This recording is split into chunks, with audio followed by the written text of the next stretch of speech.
Hey everyone, welcome back to the 31 Days of Horror. A little bit of interesting trivia. This is actually my fifth time trying to record this video. I've just had people keep calling me while I'm trying to record. I don't know what the deal is, but it is what it is. So it's 9/11. What I got for you tonight is a review of the movie The Man with the Black Umbrella. This is from the director of the Fear Footage. So he did the Fear Footage trilogy, did Project Eerie, then he did this. So it's his fourth film.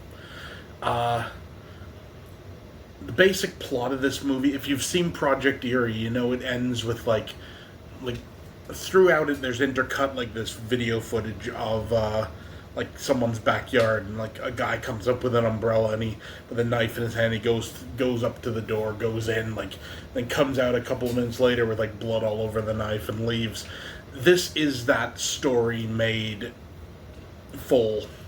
So the basic plot is our main character is the brother of the woman that lived in this house.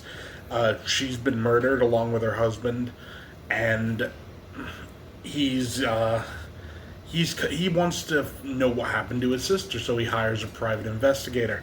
Good thing about this movie also though is the guy that they cast as a private investigator is actually like sort of an older dude. Usually when like lower budget movies, like they'll cast someone as like a cop or an investigator or whatever, and you'll look at them and they'll be like 23 years old and they look like they haven't seen a day's like action in their entire life. This guy looked like a private investigator. You know, there's something definitely there's something to be said for casting the age appropriate actor. Let's just say that. So he, you know, this investigator is going to look around. The brother is as well. And he's like, you know, essentially, I'm coming with you. The guy's like, I work alone, but he's like, you know, I'll pay you more money. I'm coming with you. I need to see this through. So it's like, okay. So they start investigating. They go to the house. They go, you know, where the murder took place. Essentially, they're kind of getting the runaround by the cops. They're not really telling them anything.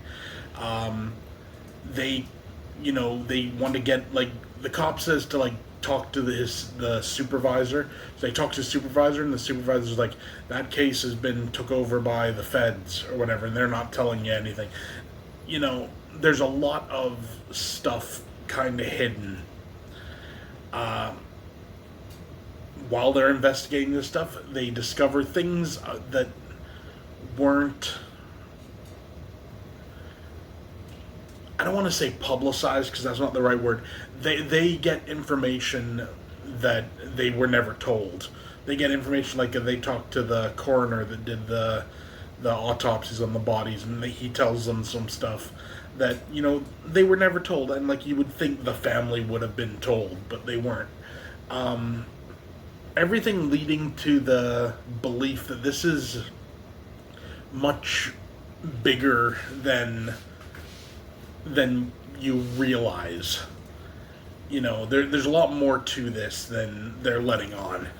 Uh, Eventually, they come to the conclusion, you know, that there is. Oh, I don't know. I don't want to say too much. There is more to this story than just some guy breaking in and killing people. There have been other killings in other places. There's actually a guy in jail who was arrested for killing someone in the exact same way. So they go interview him, and he says like, you know, like I didn't do this. You know, someone did this. Like if there's more murders happening like this, like you know, like let me know. Like this could be, you know, like my appeal sort of thing. Um, I'm gonna leave it there. Sufficient to say. Let me put it this way: this is a horror movie.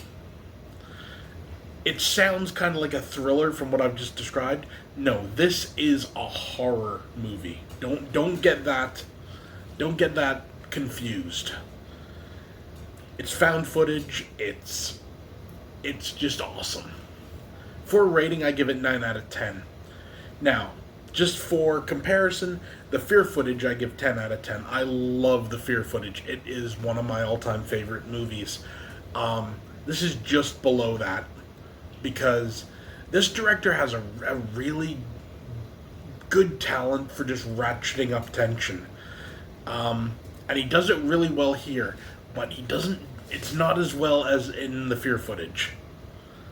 In the Fear footage, the guy keeps going through this, this house, and it's the same house, and it's claustrophobic and creepy and everything. This is a much more wide open thing. Like, they're in a town, and everything, and they're in different places, but it still manages to ratchet up the tension. So 9 out of 10, really solid. It's streaming on Prime, and if you go to the Fear Footage Facebook page, that'll tell you where, in Europe and other places where it's streaming. I definitely recommend it. If you know what, even if you have to pay for it and see it. You won't be disappointed. It's definitely, this is like, how can I put this? I almost want to say this could be the next, like, Paranormal Activity. And I'm saying that, because there was, like, that kind of hype for the first Paranormal Activity, and it was genuinely scary and everything. That is what this is. It's genuinely scary. The hype is building. You're seeing stuff about it, and honestly, like, it's just good shit. It really is. So I'm gonna leave it there. 9 out of 10. Definitely watch it if you can, and enjoy it. That's it for me. See you next time.